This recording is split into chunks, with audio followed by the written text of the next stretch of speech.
Welcome to Psyched. I'm here today, Energy Into It, with Dr. Suzanne Manser, and we're excited to talk to you again today about some of the similarities and differences that we see in our practices. Suzanne Manser is a clinical psychologist. Dr. Suzanne Manser is a clinical psychologist. I am a psychic medium, not a psychologist. And we created this series to talk about some of the differences and similarities that we both see in the world, in our practices, how we help people to help all of you. Today, we decided that we are going to talk about the patriarchy. Given the climate where we sit today is we're recording on Friday, February 20th, 2026. So we now for the last 3 weeks have had a lot of information available to us in the US and all over the world from our government, from our Justice Department on the PDF files that everyone's talking about. I don't want to start naming names or start naming terms in that way. So we're going to keep it as sort of PG as we can in that regard, even with reference to things that I think you guys know what we're talking about. We've been in this climate really of kind of a reckoning with the patriarchy and so many things, right? And so Suzanne and I, when we were talking about what we wanted to talk about today with everyone in our audience, we thought it was just a great topic to kind of bring up and table, even if we feel like we're fumbling through with some of this stuff. In terms of patriarchy, what that's done to, how we see ourselves as women, and on and on. So we'll go ahead and jump in. And we're excited to be here with you guys. Suzanne, I would love to hear a little bit about how you experience this in your practice with patients and how you help them have realizations around, particularly because I know that you work with patients with diet culture challenges and things like that. Topic comes up a lot for you in your practice because of your client base. And so I would imagine you deal with this a lot in helping patients point them back to different places other than just sort of the view of patriarchy and how they see their body. So how about I'll quit talking and I'll just let you take over the mic. Thank you, Angela. Yeah, so my one of my specialties is working with folks with eating disorders and body image issues, and um, not that that needs to be any sort of topic for the patriarchy to have an influence, but that certainly is a big way that the patriarchy has had an influence.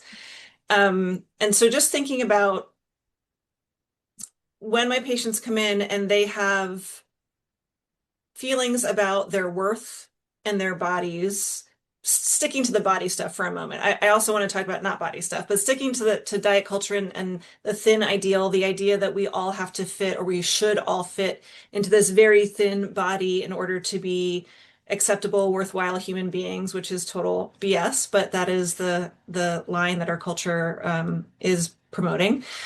Um, the thin ideal, I'm just going to go there real quick, was created hundreds of years ago when white people were trying to enslave and oppress people of color. One of the ways that white people convinced other white people that these other folks were others and were less than was their body size. People who had a bigger body size said white people were morally inferior based on absolutely nothing, obviously. But that has continued. And so it is, hundreds of years later, all of us of all different colors are now really ensnared in this thin ideal that if we don't fit a certain body size, if we don't look a certain way, that speaks to our worth as human beings. And that's 100% made up. There's not even the connection between weight and health that we once believed that there was. So that's just a really specific and kind of easy example to point to of how Mhm. it was men back then doing the enslaving and oppressing, Mhm. how the patriarchy, still impacts things like that. Again, I say still, but we are all so involved in the patriarchy, whether we want to be or not. There's so much talk about the male gaze, for example, and Mhm. the idea that as women, we need to please men with, again, our appearance, our aesthetics. And if we don't feel like we are being pleasing to men, we feel less than, we feel inferior, and our worth takes a hit. And so and then there's all the other stuff. There's the wage gap and, Mhm. the helplessness that the patriarchy has created for people who don't identify as men. And so all of these pieces come together to make women and other people who don't identify as men or males, we're stuck. We're really stuck in this very small space that we're allowed to be in. And that doesn't give us, or we don't feel like we have the agency to break out of that really small space. So part of the work that I do is getting people to see that distinction between what they believe and what they've been trained to believe. And once they can sort of see that distinction, then we've got a lot Mhm. of work that we can do in terms of, okay, well, if you believe what the patriarchy has taught you to believe, do you want to believe that? You know, once we see it as a product of the patriarchy, is there some room to start to see yourself differently? Can you start to play with the idea that regardless of what your body looks like, what you look like, that you have worth and that your worth has absolutely nothing to do with your body size. So I feel like I just have been talking and talking and talking about this, but I see it, I mean, I can't imagine that an hour goes by that the patriarchy is not in my office impacting the people in my office. And so Mhm. it's especially right now with all of the news and all of the people who have been hurt who are finally being heard. Mhm. It's so important to make that distinction and say, wait a minute, these are rules that we didn't have any participation in making.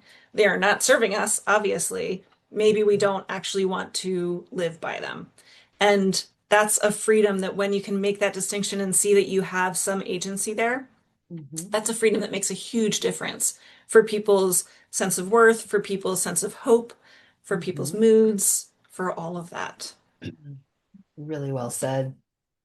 One thing that I think is important to talk about is when we talk about patriarchy, and I didn't do a good job of this at the beginning, setting this up. When we talk about patriarchy, the patriarchy, and thank you, Suzanne, for all of that you shared. It was really so helpful to hear about.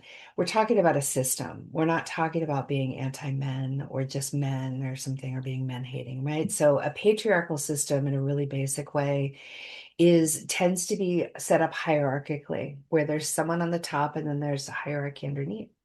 It's very linear, it breeds competition, right? And so it's a top-down thing where someone has all the power and resources at the top. And so as I say that, hopefully people can start to begin to also conceptualize how the patriarchy affects so many things, our economy, our work, our jobs, right? Like we live in this space of like always feeling like we're supposed to be competing because that's part of the patriarchal system and what it's set us up to do. Or parenting, right? All of it. I was just reading something and having ahas the other day about sleep training and how that comes from the patriarchy and the inconvenience of the dads not wanting to be awakened before they had to go for a work day, right? Like from the 50s or something when sleep training came in 40s or 50s, right? So, like the patriarchal system is the whole system that we live in that's far less about men and much more about competition and hierarchy and top down. And the suggestion that there are these ideals, right? If it's top down and everybody's not valued, then we're scrambling to be valued, right? And then you add the stuff with the files. And for me at least, when I have those realizations of like, and now I'm trying to compete with like a teenage version of myself. Like, what am I thinking? Trying to um, be interested in the gaze from a man that's based upon all of these things, right? That I've just sort of said and you've said. So it's really, really huge. Whereas a matriarchal system, and there have been some through history, but they've mostly been more tribal and in smaller groups. I think it's been a really long time since we've had big matriarchal civilizations and systems. I have not done research on that to have resources for you, but it's community oriented and it centers the children and the women. It centers the vulnerable. It sees the children as the future and it invests in the children versus, the men and the companies that serve the men, that serve the families, that top down, right? It's about, and a lot of this is the way that I conceptualize it as well as what I've learned about it, but it's more circular. It's got the women and the children at the center. And in a lot of the true matriarchal cultures, they have zero tolerance for things like harming a child in the ways that we're learning that children and women have been harmed through this, big release of information in the last few weeks. And it sort of nurtures and protects the women and the children at its heart. And it's a spiral, and everyone's seen as valuable and has their place in the community and their role. And it's not about competition. Nobody gets left out. It's not about exclusion. It's about inclusion and protection. And so I just wanted to make sure to give a little bit of voice to that as we're talking about this, that we're not sitting here trying to bash men. It's a whole bunch of realizations that can come out. Yes, whether about body shape, size, and all of that, that's where we started our conversation, or just about our motivations from this system to do anything in life. I mean, that's what I'm sitting with at 58 years old, right? I'm like, God, almost 6 decades of like, I've been saying, I feel like we're all born in the cult of patriarchy. It feels like a cult when you start to get that distance, like you talked about helping your patients get from the system. It's helpful. And then it can also be a little bit overwhelming because then the realizations are like dominoes going down, right? Well, can I jump in, Angela? First of all, thank you for setting that up and explaining what the patriarchy is. And I just totally jumped in and talked about men, and I apologize. I do not mean to be saying it is all about men, of course. It is for sure the system that we're talking about here. Mm. But your point about, and because I spend so much of my professional time working with people who are embedded and engrossed in diet culture, that is the lens that I tend to think about this through. But when you're talking about patriarchy and the competition that it sets up, and that it prizes, it reminded me or made me think about the way I have a particular I have a particular pet peeve when people talk about always do your best. You got to be your best self all the time. That drives me crazy. I get it, but I think it is way too much pressure and not realistic to think that we are supposed to be our best selves all the time. And that, I mean, I had never thought about it through the lens of the patriarchy before, but of course that is what that is. And I'm just really appreciating the reminder that competition is a lens, it is a choice, it is a path, but it is not the path for everyone, nor is it healthy for everyone in the way that it's been set up systemically. And Mhm. the idea that we get to just if we choose to, we get to just live our lives, not striving to be the best, not trying to do all the things, but just having experiences, feeling our feelings, being ourselves. And that is not only a perfectly acceptable way, but that sounds like a really lovely way to live. So I just really want to put out there that I think and certainly I grew up in a space where if you weren't doing your best, if you weren't trying to achieve, if you weren't accomplishing, that really spoke to your value and your worth. And just a reminder that that comes from patriarchy. Yeah, so well said. It's so true. All of it. Even I had a conversation a few months back. I had someone say to me, it was a white guy, in my age band, close to retirement, and he was a neighbor. It was an inappropriate question for him to ask me, but he started asking about when I plan to retire. And in that moment, this is like 6 months ago, I started thinking about like, God, I guess people still ask people this. Like, I guess people are still sort of gunning for a lot of these things, making these assumptions about where they are in life and that they're on this patriarchal trajectory that was ingrained into us. This is the way that we're all supposed to be living. This is what we're supposed to be talking about at this age, right? I was starting to have those realizations in my conversation with this person, just even, from that standpoint. So it's deep and far and wide when you think about it. And I agree with you. I'm like, bring on the matriarchy. Like, sure, I would love to be less, trying to like kick my own rear, thinking that there's something wrong with me if I'm tired or not doing my best, like you said, and in my work and all the things, right? Like when you start to think about how this system has affected all of us in these ways, it's pretty endless. All of it, even like being at work on time, those kinds of things, like it's just sort of never ending. And it could just be so different. And that's the other thing. There's so many of us that at this time in history that are like, burn it all down, the systems. I say that all the time. And the reality is that things don't necessarily change overnight that suddenly, and that wouldn't necessarily be helpful if everything was just burned to the ground and we started out new. And this is one of the things we can do that I think is really important for us to talk about and to kind of guide a bit and remind our listeners of is that well, first of all, I'm going to lean back and give a little bit of astrology. Today's a really powerful day. And one of the best things we can do to honor the astrology that we're experiencing today, technically speaking, the planet Saturn and the planet Neptune are they're in the same sign, and so it's called a conjunction, and they're in 0 degrees of Aries. Aries is the first sign in the zodiac, 0 degrees is the beginning degrees for anything in astrology, right? So it's this huge fresh start inflection point. This astrology in this sign has not happened for 6,000 years. So this is a beautiful day for me to say to you, Suzanne, and remind our audience that dreaming, because Neptune's the planet of dreaming, Saturn's the planet of structures, these two doing what they're doing sets us up on this planet for like huge dreams, huge possibilities, huge hope. And so while we're talking about the system and, I say things like burn it all down, I encourage everyone to think about a few things that you would love to see differently in the world, right? So if you're a more practical person and you're thinking, well, I just want to, have people smile at me, even if I'm not a thin person, if I walk down the street, and I just want to, feel less pressure to be my best.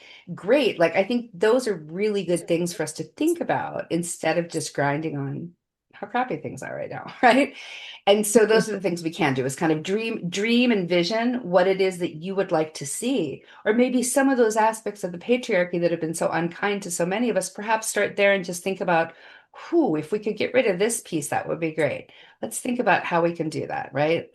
And so I encourage people to stay open to dreaming because of the power and potency of the astrology today. And this is opening up a whole new phase. It isn't just today, but today happens to be kind of a starting point for it. So we've got all of this possibility with this astrology, but just remembering to keep dreaming. And then, from the dreams is when we come upon the things that we're like, oh, I could do that, or I know how I could do that in my community. And that's how we create change, right? Is allowing ourselves to dream and then taking action when it feels right. And I love, Angela, I don't know if this is how you meant it, but the way that you were talking about about dreaming, the unfettered nature of it, it's not fettered, is that a word, by the patriarchy or the rules or the whatever. Mhm. And that expansiveness and openness is probably anti-patriarchal, but also just a really lovely space to be in, just the space of possibility. There's a psychological tool that I use all the time called affirmations, not affirmations, but affirmations, and it's a what if question. So Mm. what if we became a matriarchy? Maybe that's a far-fetched question, but if you start asking that question, what if we became a matriarchy? Turns out your brain, the creativity center of your brain lights up when you ask a what if Mm. question. So they're Mhm. actually kind of more useful, I think, than affirmations when you ask an affirmation because it gets your brain engaged.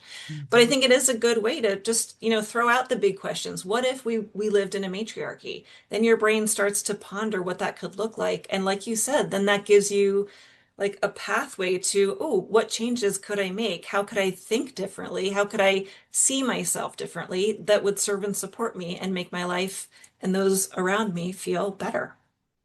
I love that. And I love hearing that it lights up the creative part of your brain. I'm going to jump in with some of my psychic tools here because love your affirmations. I became aware of them. They had a different name, and I'm not even going to cite it because it was a white guy that wrote about, I'm like, we'll stick with it for affirmations. I love them. But so when you do that, when you ask that question, what if, or, however you phrase the affirmation, asking the question and lighting up that part of your brain, often psychic messages drop in. So I also encourage people to learn about affirmations from Suzanne and use them because just like you said, it brings answers psychically. And whatever you feel or think or hear or see, depending on where you are with your intuition and like your capacity to understand what you're experiencing psychically, it's a beautiful direct pathway to usher in a message from sort of spirit or the psychic realms or your higher self, however you want to conceptualize that, by asking that question and igniting that part of your brain. So yeah, I wanted to put a plug in for Oh, psychic I stuff love there that. too. That's really Yeah. interesting. Yeah, yeah. That's Yeah. great. And it's that question that affirmations do. When we're doing affirmations, we're just saying the statements. I think it's really easy for our brains and our subconscious to get like tolerant and just hear it as Charlie Brown's teacher. Hmm. And then, like you said, when you ask the question, it lights up that other part of your brain. It really does. And yay, we covered neuroscience today too. It lights up a different part of your brain. Neuroscience rocks, doesn't It sure does. It sure does. it?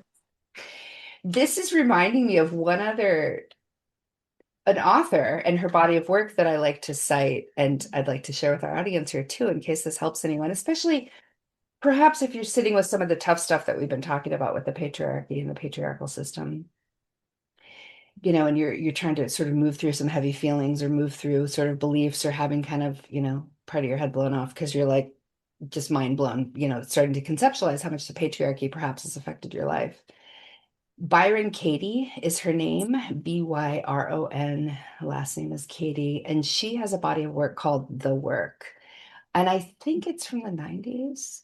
I think it's last century. It could be early 2000s. But I read her book and I listened to The Work on some back when they were sold via CDs.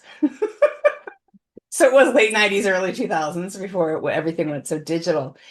And essentially, she incorporates in this work what I would call the Socratic method of just asking those continue to ask yourself, why, is this true? Is this true? Is this true? When you're sitting with something. So if you're looking to kind of dig a little bit deeper into, is this true? Does this have merit? Is this really how I feel? Is this really appropriate? Whether it's someone's opinion about our body or, a way we've been affected by the system. I like her work because I feel like it helps us to sort of like cut to the answers more quickly. But why? But why? But why? How do you know? Is that true? Is that true? Is that true? So I offer that up in case that's helpful to anyone.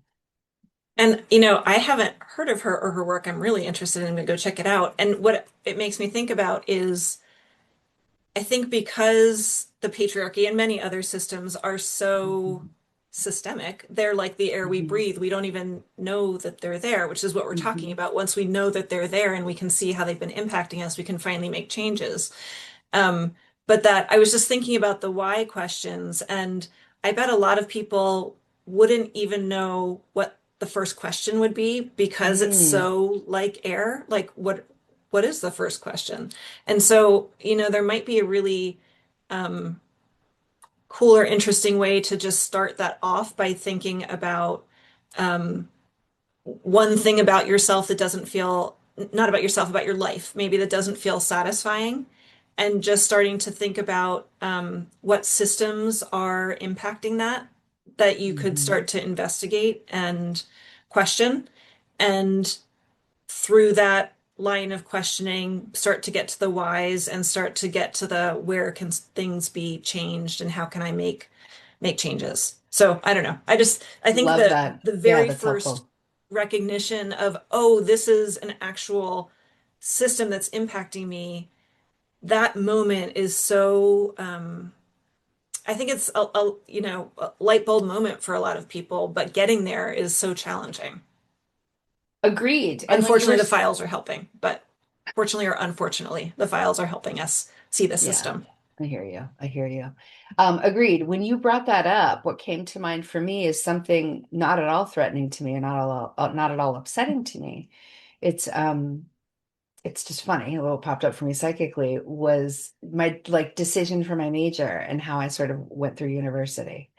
And that would be something that was a lot of, I'm a pretty strong-willed personality if you didn't know that about me. And so that's one that I feel like was not necessarily impacted by the patriarchy or my father at all. And so I think that that's the other thing too, is perhaps start when you're trying to think about what the first question is, perhaps consider something that feels less big, and maybe you feel even neutral about it and just do some of those examination questions to see where it takes you. Yeah. That's great. That's Yeah. great. One thing that you and I were talking about before we were recording was this concept of going back a little bit to the patriarchy and the files, unfortunately, and body image and those kinds of things. Um, we were talking about sort of the quality of having the approval from someone else be way out there from us versus it being in here from us. And so you were telling me a little bit about how you help your patients get some distance from that or pull their power back into them. Is that correct? Did I say that right? Yes. Well, yeah, yes. I think that the ability to I think we're not in some ways, and again, I'm so glad we're having this conversation because I'm like, oh, patriarchy, patriarchy, patriarchy, patriarchy. Like, yeah, I'm getting it. But I think we're so used to not owning ourselves, not feeling like we get Mhm. to own ourselves, if that makes Mhm. sense. And I mean, own our feelings, own our reactions, own Mhm. our beliefs. We keep checking out, do other people, is that okay with other people if I feel this way or see things this way? And Mhm. so, just taking kind of like what you were just saying before about starting with little things, but taking a smaller, kind of less threatening thing and just starting to, I think I'm repeating myself, but picture or think Mhm. about what if this is just mine? If Mhm. this doesn't have anybody else's influence on it, if nobody else gets to tell me that they approve or disapprove of this, whether it's the shirt I'm wearing today or Mhm. the major that I choose Mhm. or where I choose to live in the world, Mhm. um, kind of have doing this exercise of if this is just mine, if I don't have anybody else's influence, what would that feel like? What would that look like? What would I be thinking about? What would I be considering? Because Mhm. I can tell you when I pick clothes, unfortunately, I'm still freaking considering the male gaze a lot. Mhm. And if I ask myself that, you know, you can't really see I'm going to show you the pants I'm wearing. Oh, you can't see them. These are Nice. the pants I'm wearing. Nice. For whatever reason, I consider these pants, which are I don't know why they're white with blue stripes, but I consider them not attractive to the male gaze, but super comfortable for me, and I just Mhm. really like them. And so that's an example of, I stupidly I had to kind of make the decision like, yeah, nobody might think these pants are attractive, but I really love them, so I'm going to wear them. And I Right hope that on. lots of people are doing this lots of the time, but Mhm. to stop and think about why am I choosing this article of clothing? Why am I choosing Mhm. this thing? Um, I bet if I asked myself every single, why did I do every single thing today? The patriarchy would come up way more than I'm comfortable with. So I think that's Mhm. a great way to just start to suss out kind of who's influencing you in any given moment. Is it you or is it a system? Mhm. Mhm. Mhm. Yeah, very well said. And I love your pants, and I'm glad you chose comfortable pants today. Way to go. Thank you. Sure. Yeah, I'm in a unique position as a 58-year-old woman who's an empty nester and divorced for a long time and live alone. And so that's been really helpful for me to do what you were just talking about and really because I'm no longer looking towards, is this going to embarrass my kids if I wear this, right? When they're teenagers, is it, all the things that the patriarchy teaches us to kind of vet, in a way that we take in so deeply as women and just sort of live to that, just anyway, to the nth degree. And so I get to do that every day, and it's really liberating. So I recommend, what you recommended for people to try it because it is really liberating. Even from a family standpoint, when we step back and think about how many decisions we make for really good reason based on all the people in our family and in our household, those are great reasons to consider things like, that the patriarchy might have influenced. But yeah, I know we're talking about something broader than that.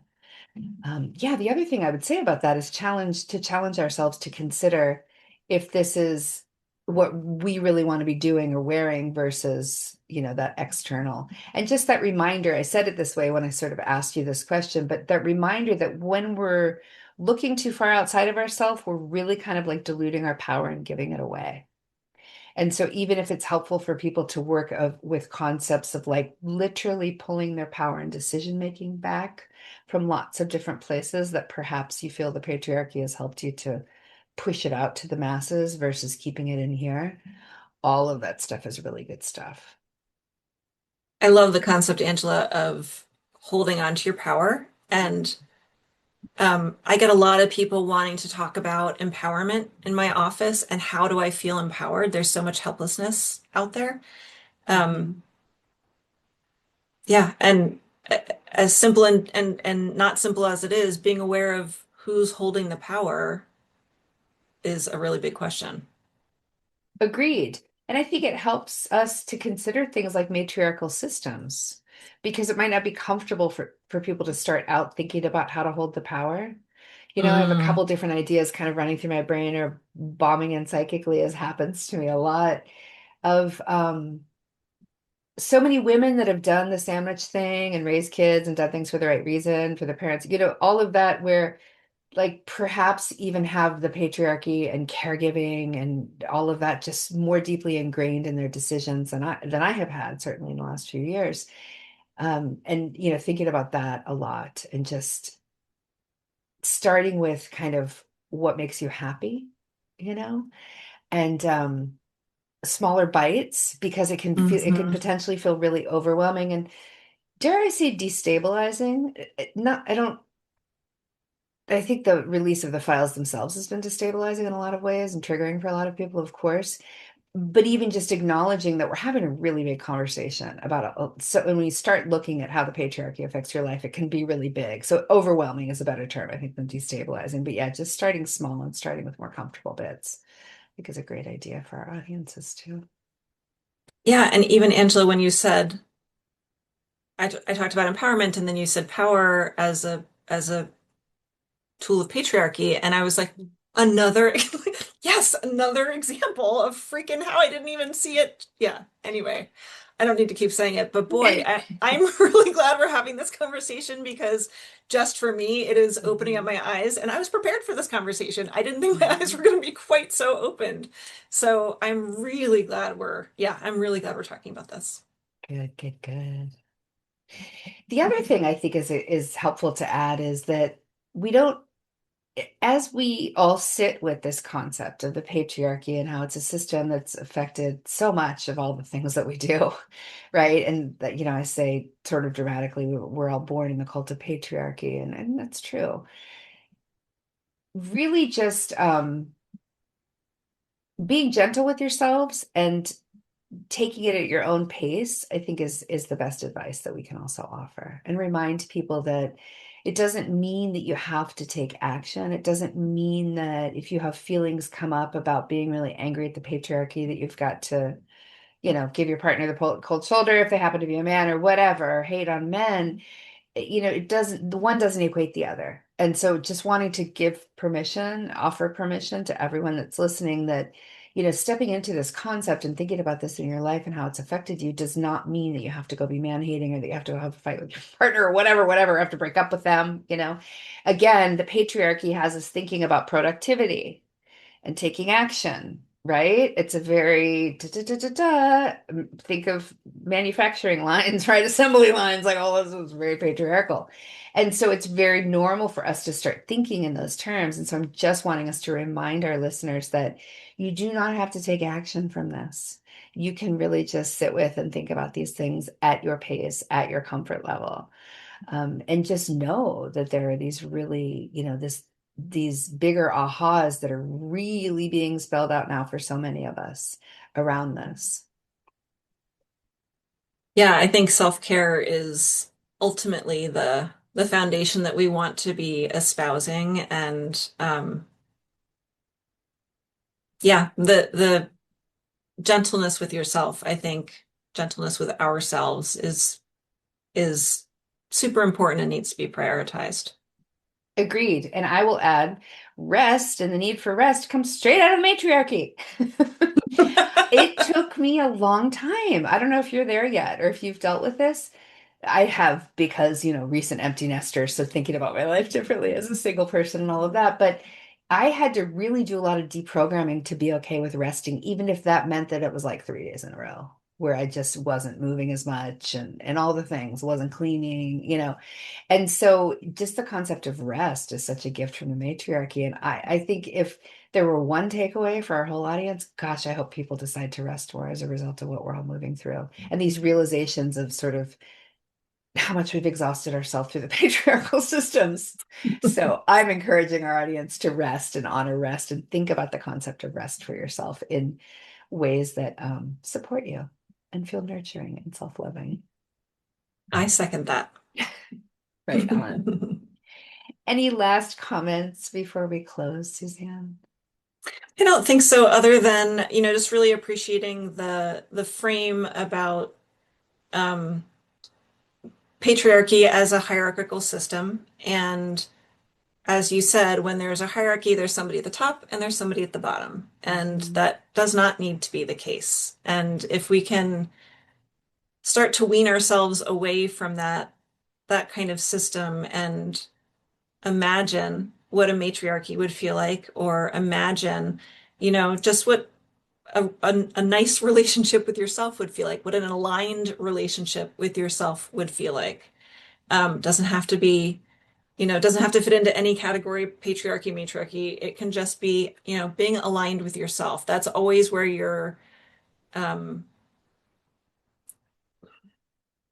I was going to say power. That's where your sense of self comes from. That's where your solid ground comes from.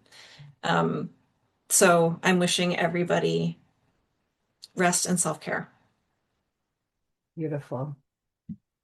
Thank you, Dr. Suzanne Manser. It's been a blast to be here with you today in our Psyched chat on YouTube. I am Angela with Energy Intuit, and we thank you guys for being here today. Remember that you can always feel free to drop us a message or drop comments below if there's a topic that you would like to hear us chat about. We love ideas, so feel free to feed them to us. And we wish you all restful and restorative weekends. Take care of yourselves. Thanks for being here.